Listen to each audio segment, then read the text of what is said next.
Ancient alien texts had one warning: shun Sol-3 at all costs. The Grand Library of the Velith Collective was older than most stars. It floated in the darkness between galaxies, a massive structure of crystal and light that held the knowledge of 1,000 civilizations. No one knew who built it first. The Velith had simply found it empty and made it their home. Now they guarded its secrets with their lives. Yuna pressed her face close to the viewing window of the research vessel. Starward dawn. She had dreamed of this place since she was a child, reading about ancient aliens on Earth. Now she was here, a Zen archaeologist about to enter the most important library in the universe. "Stop looking like a kid at a candy store," said Jisoo from behind her. The communications officer was smiling as she checked her translation equipment. "You're supposed to be professional." "I am professional," Yuna replied. "I'm also excited.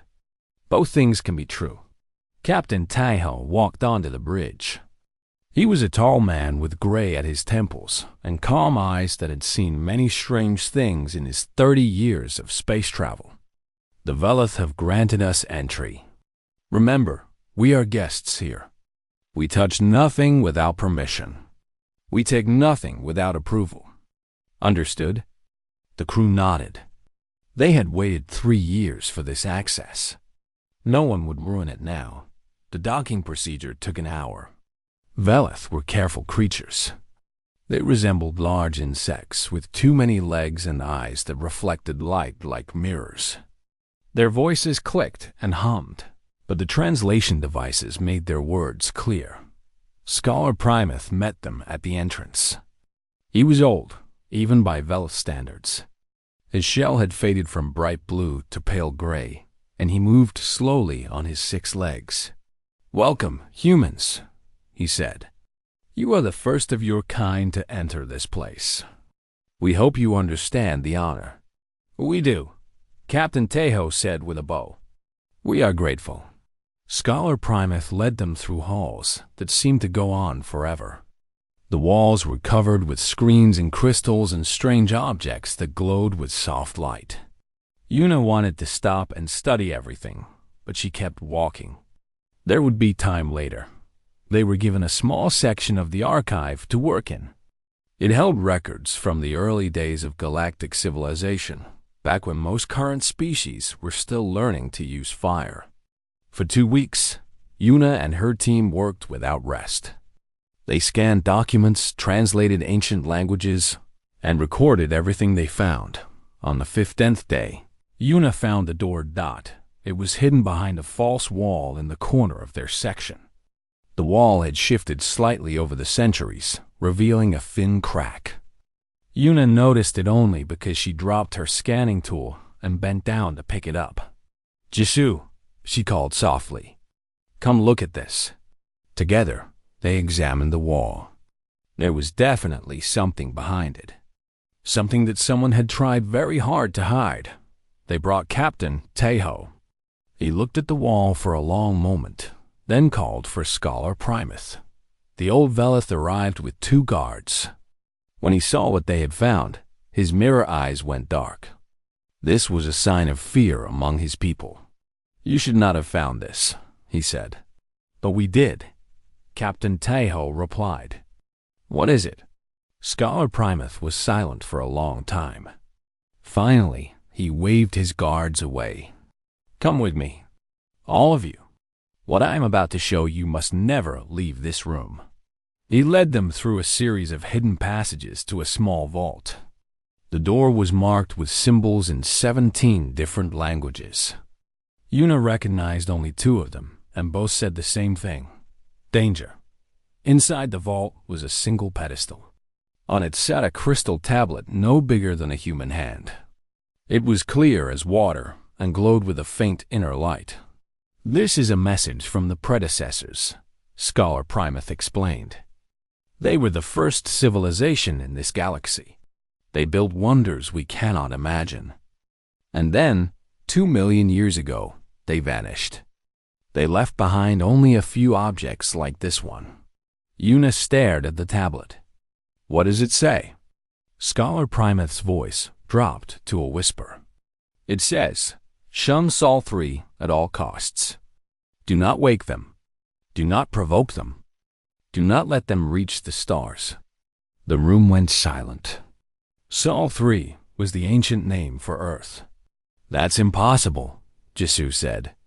2 million years ago, humans didn't even exist. We were just apes and trees. We know, Scholar Primath replied. That is what makes this so frightening. The predecessors could see things we cannot. They could predict the future in ways we do not understand. And something about your world, your people, terrified them so much that they left warnings across the entire galaxy. Captain Taiho stepped closer to the tablet. Why keep this secret? Why not tell the other species? Because of fear, the old Velis said. When humans first came to the stars, many species wanted to destroy you. They remembered the old stories, the old warnings. We Velith argued for peace. We said that ancient fears should not guide modern actions. But if this tablet became public knowledge, that peace would end. Many would say the predecessors were right. Many would say humans must be stopped. Yuna felt cold. Her whole life, she had believed humanity was just one small species among many, trying to find its place in a big universe. Now she learned that the oldest and wisest civilization in history had feared humans above all else.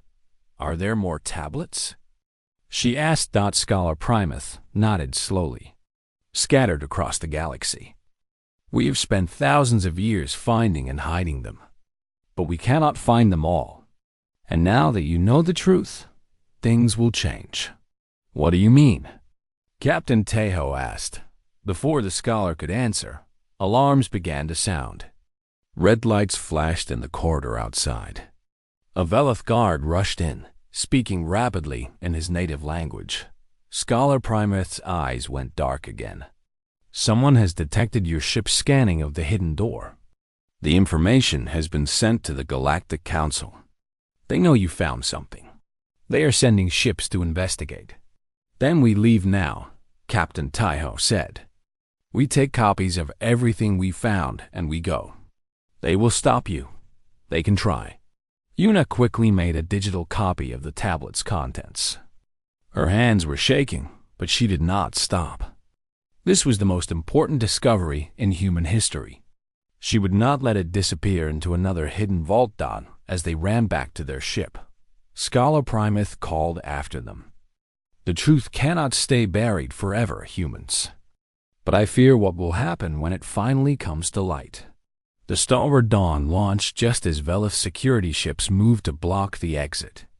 Captain Taiho was the best pilot Yuna had ever known.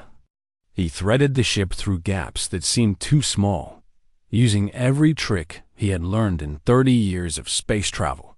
When they finally reached open space, Jisoo let out a long breath. What do we do now, Captain? Taiho looked at the star map. Earth was a tiny dot in a distant corner of the galaxy. His home. The home of everyone on this ship. Now we find out why the most advanced civilization in history was afraid of us, he said. And we make sure no one uses that fear to hurt our people.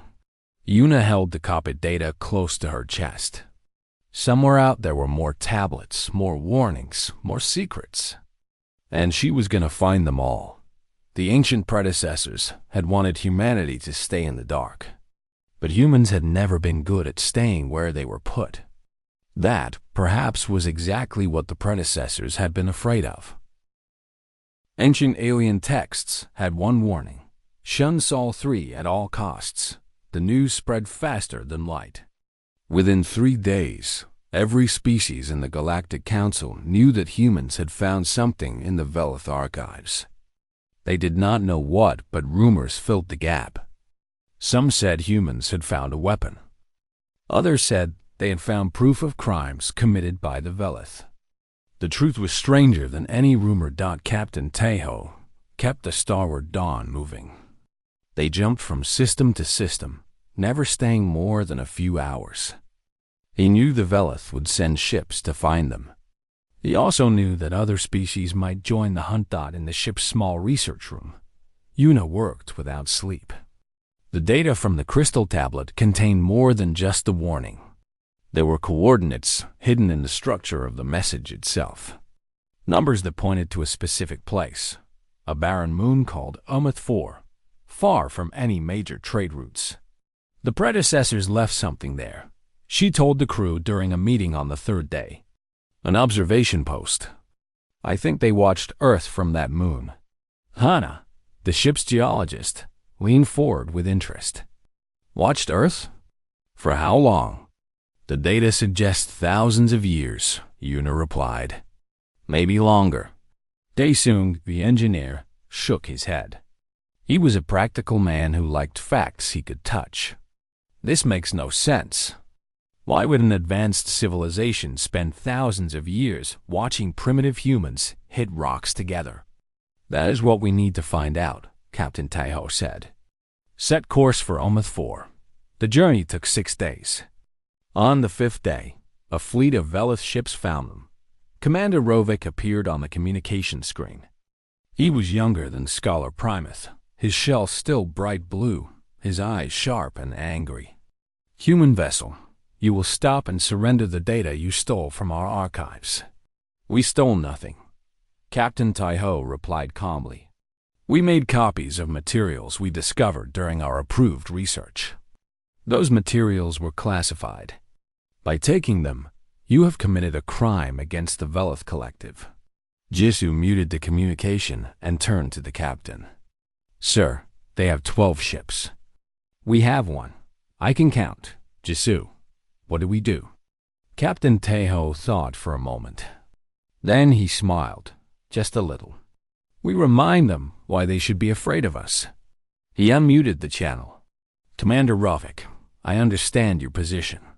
But I must inform you that if you attempt to stop this ship, I will broadcast the contents of the tablet to every species in the galaxy.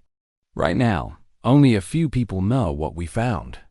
If you force my hand, everyone will know. The Velith commander's eyes went dark. You would not dare. Try me. For a long moment, no one spoke. Then, slowly the Velith ships began to move aside. This is not over, human, Commander Rovik said. The Galactic Council will hear of this. I'm counting on it, Captain Taiho replied. The Starward Dawn slipped through the gap in the fleet and jumped to faster than light speed. By the time the Velith could react, they were gone. Umeth 4 was a dead world. No air, no life. Just gray rock and ancient craters under a sky of endless stars. But Una's scans showed something beneath the surface. Metal structures. Power sources that still functioned after 2 million years. There, Hana said, pointing to a flat area near the moon's equator. That's the entrance. They landed the ship and put on protective suits. The walk to the entrance took 20 minutes. The door was buried under centuries of dust, but it opened when Una touched it. The predecessors had wanted someone to find this place eventually. Inside, the air was breathable. Lights flickered on as they walked deeper into the facility. The walls were smooth and white, covered with images that made Una stop and stare. The images showed humans, primitive humans, wearing animal skins, hunting with stone spears. Humans building fires, making tools, fighting each other. Humans dying from disease, from war, from starvation. And humans surviving. Always surviving. They really did watch us, Jisoo whispered. For all those years. Hannah examined the walls with her geology equipment. These images are arranged in order. Look, this section shows humans from maybe 200,000 years ago. And this one is from about 50,000 years ago. It's a timeline. They followed the timeline deeper into the facility. The images changed. Humans learned to farm. They built cities. They created art and music and writing. They also created weapons, armies, empires that rose and fell. At the end of the corridor was a large room, In its center stood a pedestal with another crystal tablet. But the walls here were different. They were covered not with images, but with writing. Yuna began to translate. It took time. The language was old and strange, but she had studied it for years. Slowly, the words became clear. Subject species. Sol-3 dominant life form. Classification. Extreme persistence organism. Observation period. 180,000 standard years. Conclusion. Subject species demonstrates unlimited adaptive capability. No environmental challenge has permanently reduced population. No predator has successfully dominated. No disease has caused extinction. Subject species recovers from all setbacks, often becoming stronger. She continued reading. Recommendation. Containment. Subject species must not be allowed to develop space travel. If containment fails, evacuation of all predecessor assets is advised. Subject species will eventually dominate any environment they enter. Probability of this outcome, 99.7%. They soon laughed nervously. They were afraid of us because we don't give up. It's more than that, Yuna said. She pointed to the final lines of text. Look, we have observed the subject species face extinction-level events 17 times.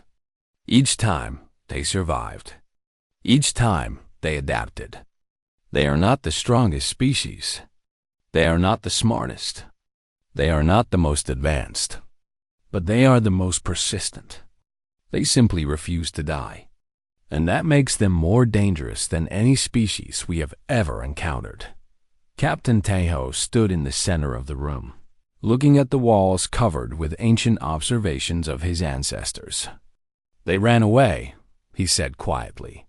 The most powerful civilization in the galaxy took one look at a bunch of cave people with sharp sticks and decided to run to another galaxy entirely. Not just run, Yuna added. She had found one more section of text hidden near the floor. They left guardians.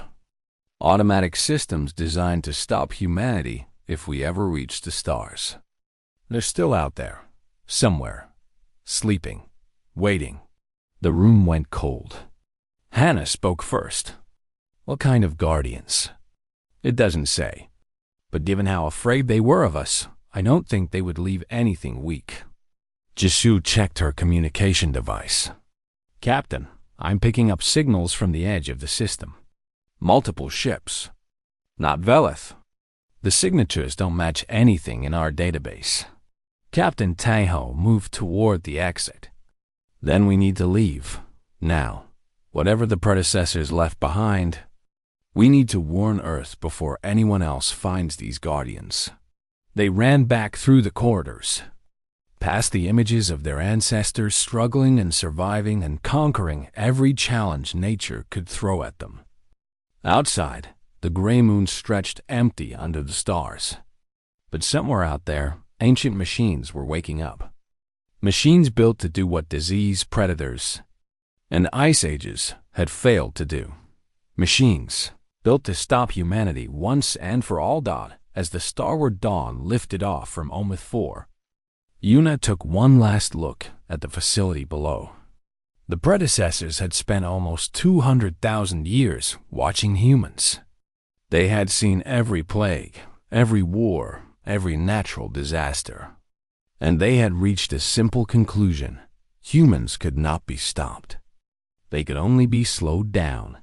Now the galaxy was about to learn if the predecessors were right. Ancient alien texts had one warning: shun Sol-3 at all costs.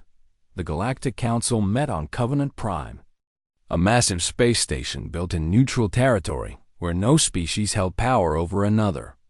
Representatives from 43 civilizations gathered in the Great Hall, a room so large it could hold a small city. At its center stood the High Arbiter, a being called Thiessen, who existed as floating points of golden light. Thiessen was older than most species in the room. Thiessen remembered things that others had forgotten. Ambassador Su Min represented humanity. He was a small man with kind eyes and a calm voice that never rose in anger. He had served as Earth's voice in the Council for 15 years. In that time, he had made peace with enemies, built friendships with strangers, and earned the respect of species who had initially looked at humans as primitive newcomers. Now, all of that work was in danger. "The matter before us is simple," said the Corvith representative. "A massive warrior with scaled skin and 4 arms. The predecessor warnings have been found. They confirm what many of us have always believed. Humans are a threat to galactic peace." Sun Min stood. "With respect, the warnings are 2 million years old. They describe humans who had not yet invented writing. We are not those people anymore." "You are exactly those people," replied the Velith representative. "The predecessors did not fear what you were. They feared what you would become. And looking at human history, they were right to be afraid." Murmurs of agreement spread through the hall. Sun Min felt the weight of 100 eyes on him. Some were hostile. Some were merely curious. A few, he hoped, were sympathetic. "What exactly are you proposing?" he asked. The Corvith stood. "Quarantine. Humans must be contained to their home system. All human ships will be tracked and controlled. All human colonies will be placed under council oversight. This is the only way to protect the galaxy from the threat you represent." "That is slavery," Sun Min said, his voice still calm. "You are asking us to give up our freedom because of something written by a species that has been dead for 2 million years. We are asking you to accept responsibility for what you are." Before Sun Min could respond, High Arbiter Thiessen spoke. The being's voice was like music, filling the entire hall without effort. "Perhaps," Thiessen said, "it is time for the council to hear the full truth." Everyone went silent. Thiessen rarely spoke during debates. When the High Arbiter had something to say, it was always important. "The predecessors did not simply leave warnings," Thiessen continued. "They left because they were afraid. They abandoned this galaxy entirely. The greatest civilization in known history looked at a planet of primitive humans and decided that the safest option was to run away." The representatives shifted uncomfortably. This was not widely known.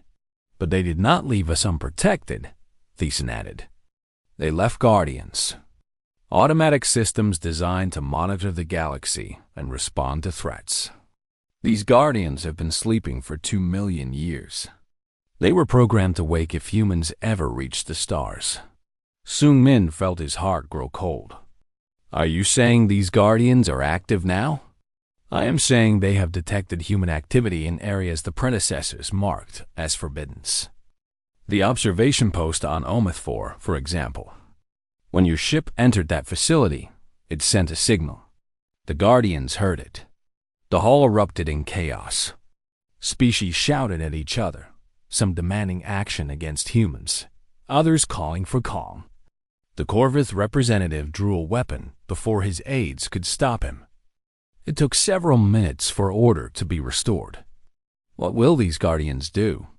asked the Zazari representative, a tall being with silver skin and no visible eyes. "They will do what they were created to do," Thiessen replied. "They will eliminate the threat, unless we can find a way to stop them." On the human colony world of New Bizen, life continued as normal. People went to work, children went to school. Farmers tended crops under the light of a foreign sun. They had no idea that far away, their fate was being decided by beings who feared them. Yuanji was 23 years old and had been a soldier for 5 years. She stood on the wall of the main city, looking out at the purple forest that surrounded the colony. 3 million people lived here. She was sworn to protect every one of them.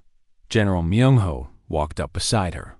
He was an old soldier with scars on his hands and wisdom in his eyes. "You've heard the news from the council?" "Yes, sir. Some species want to quarantine us. Others want worse. What do you think?" Yunji was quiet for a moment. I think fear makes people do stupid things. Even smart people. Even whole civilizations. The general nodded. I've ordered defensive preparations. If anyone tries to attack this colony, we'll be ready. And if we can't win, then we make them pay for every meter of ground. That's what humans do, soldier. We make the fight so costly that enemies decide it's not worth it. Unji looked at the peaceful colony below. Children playing in parks. Lovers walking hand in hand. Old people sitting in the sun. I hope it doesn't come to that, sir. So do I. A communication device buzzed. General Moonho answered it, listened for a moment, then closed his eyes. When he opened them again, his face was grim. A distress signal, he said. From the edge of known space. Something ancient has awakened, and it's heading toward the galactic core. The Council is evacuating border stations. The Guardians? Most likely. Yunji gripped her weapon tighter. What are our orders? Protect the colony.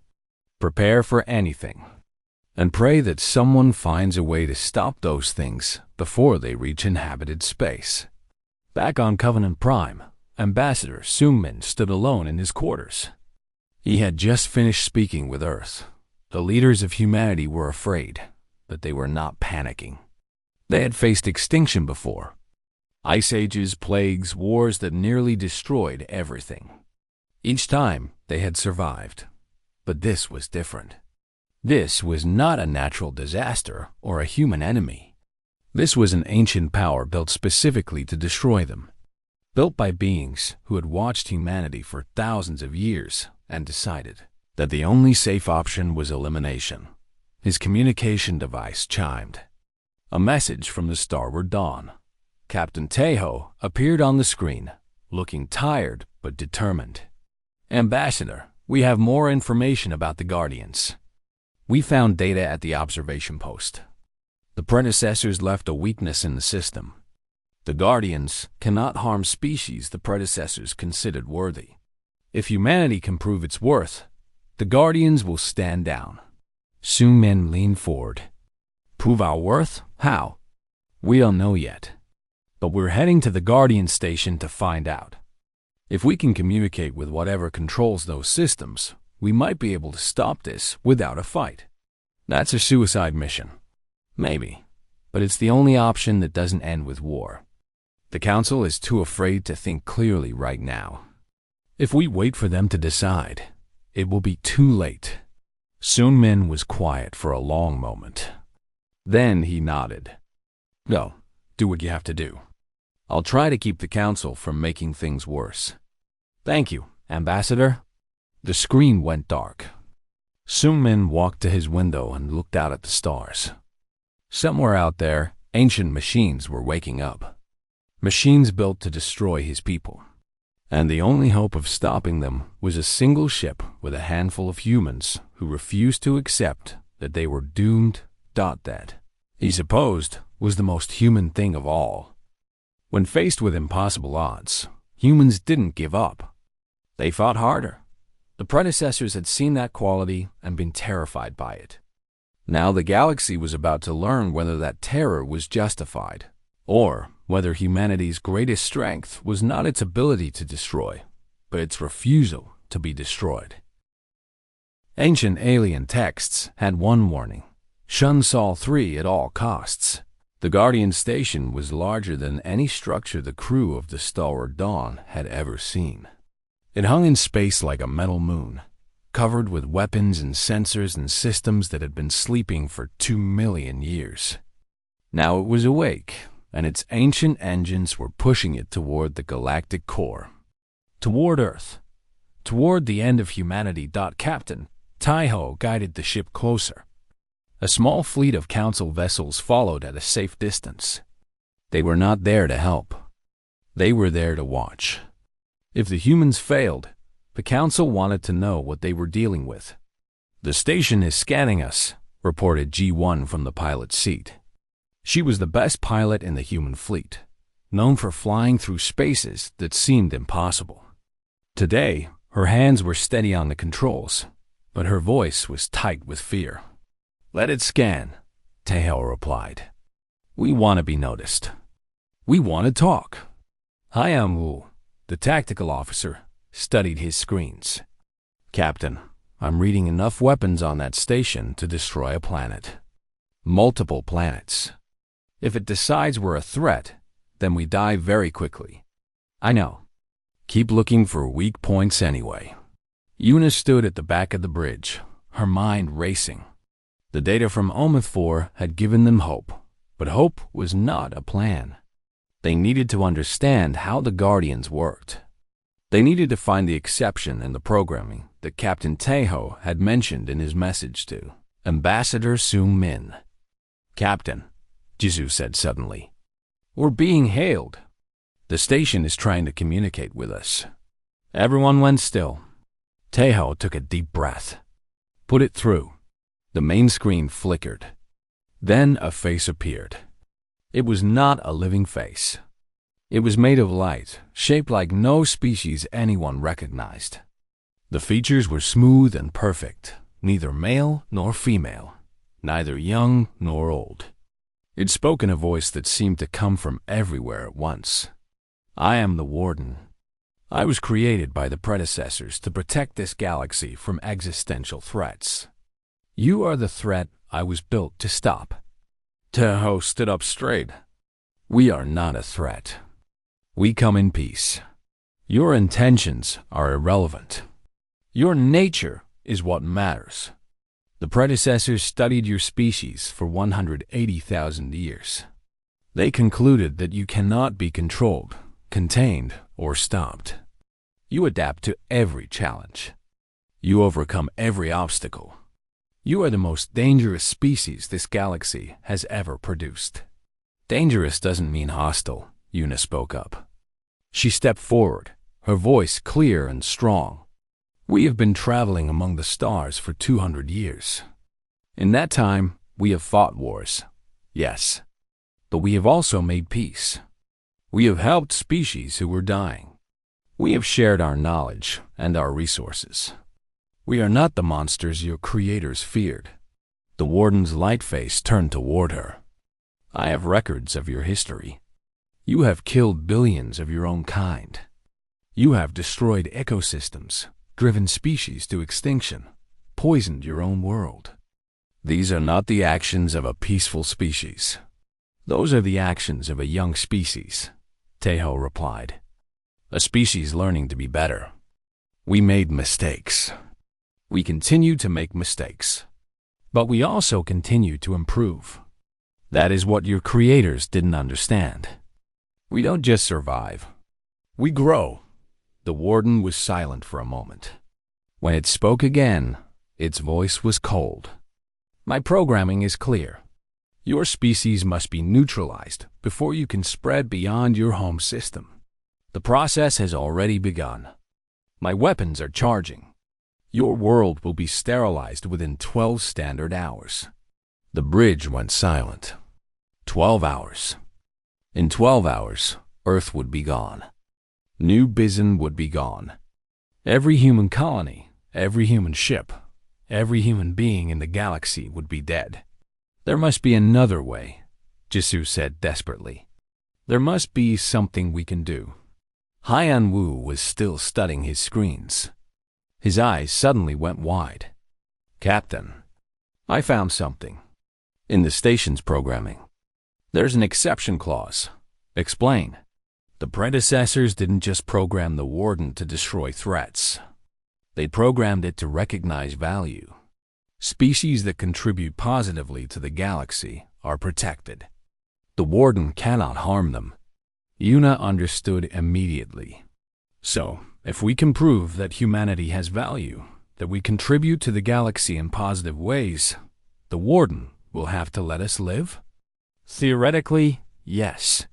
But the Warden would need proof. Real proof, not just words." Captain Taeho turned back to the screen. "Warden, you said you have records. Do you have access to galactic communication networks? Can you see what other species say about humanity?" The light face flickered. I can access those networks, yes. Why do you ask? Because I want you to look. Don't just study our worst moments. Look at what we've done for others. Look at how other species see us. Then decide if we deserve to die. The warden was quiet for a long moment. This is an unusual request. We're an unusual species. Isn't that the whole point? Another pause. Then the warden spoke again. Very well.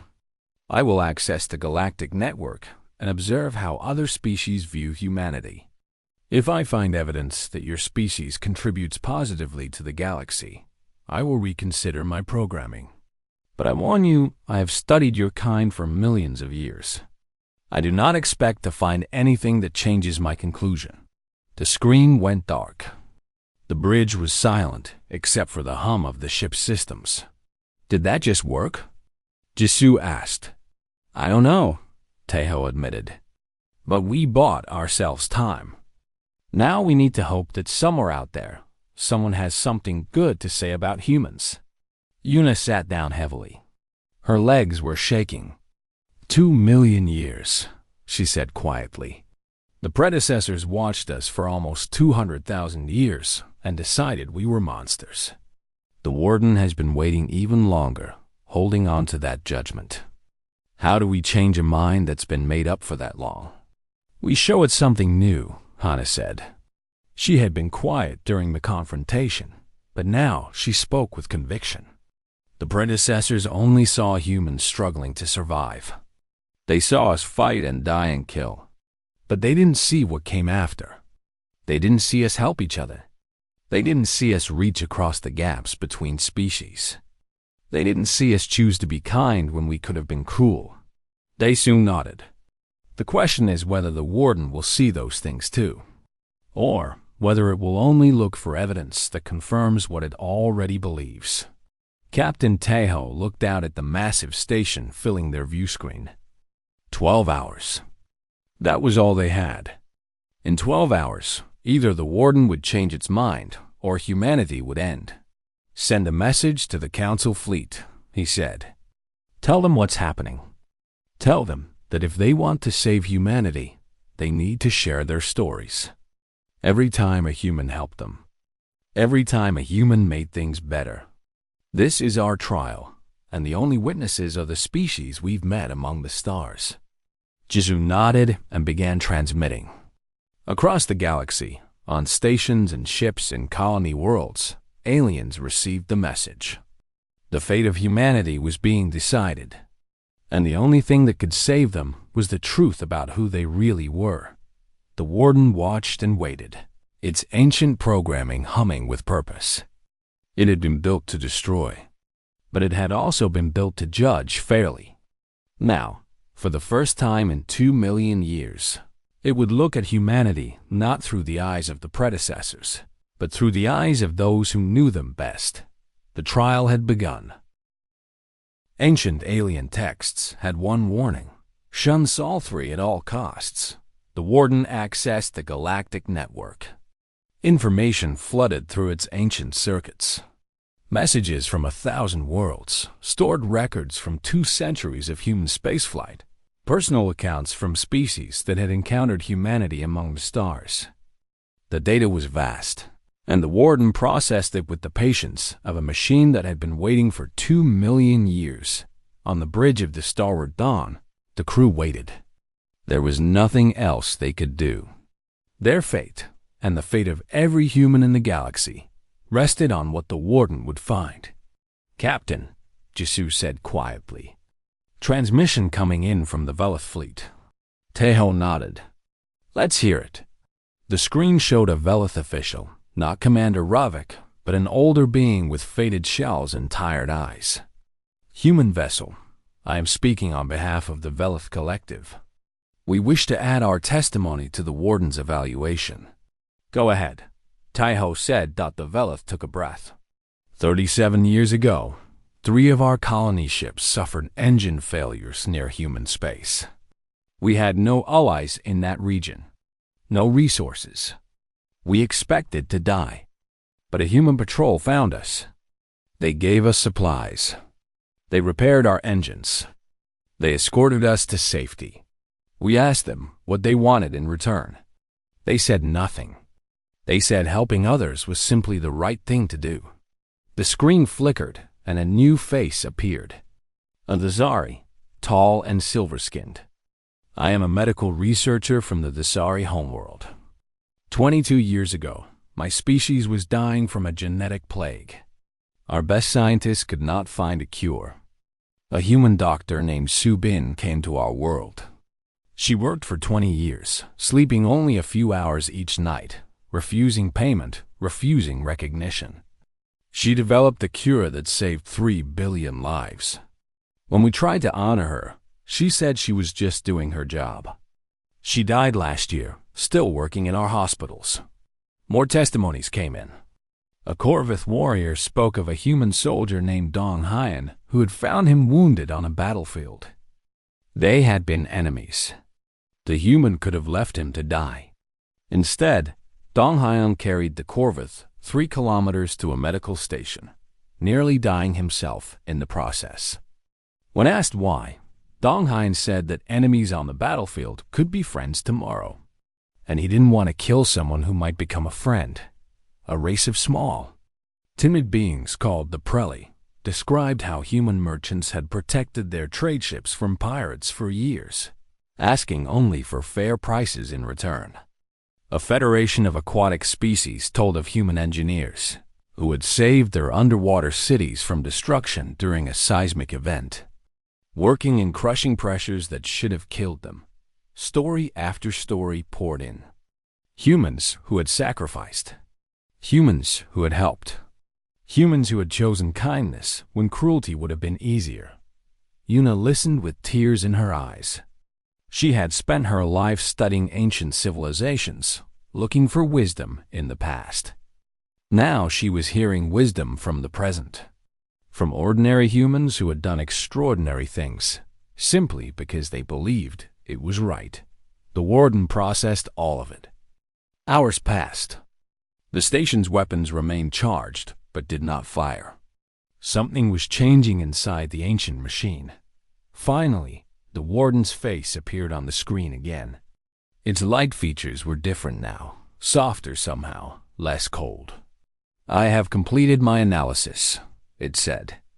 I have reviewed 47,832 individual accounts of human behavior from 187 different species.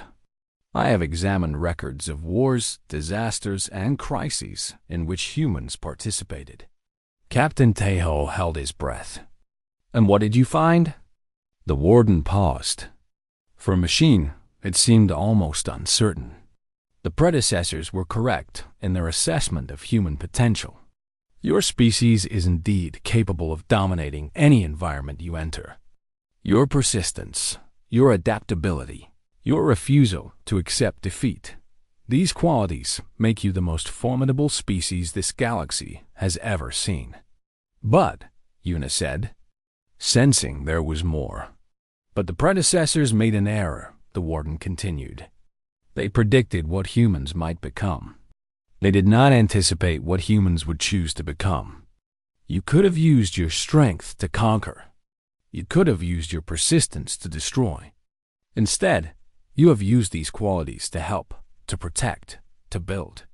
The warden's light face shifted, almost like a smile. The predecessors feared what humanity might become. They did not anticipate what humanity chose to become. Captain Tejo stepped forward. Does this mean you will let us live? It means my programming no longer applies. You are not a threat to be eliminated. You are a species that contributes positively to the galaxy. According to my core directives, I cannot harm you. The bridge erupted in cheers. Jizu hugged Hana. Daesung sat down heavily, his legs giving out with relief. Ji-won laughed until she cried. Even Hyen Wu, who never showed emotion, wiped his eyes. What will you do now? Yuna asked the warden.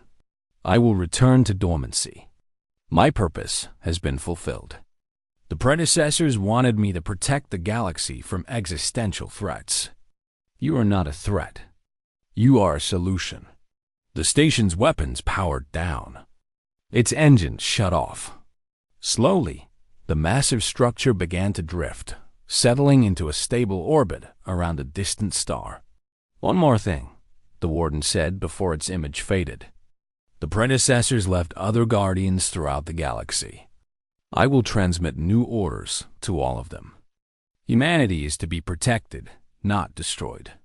You have earned your place among the stars." The screen went dark. And just like that, 2 million years of fear came to an end. 3 weeks later, the Galactic Council met again on Covenant Prime. The mood was different this time.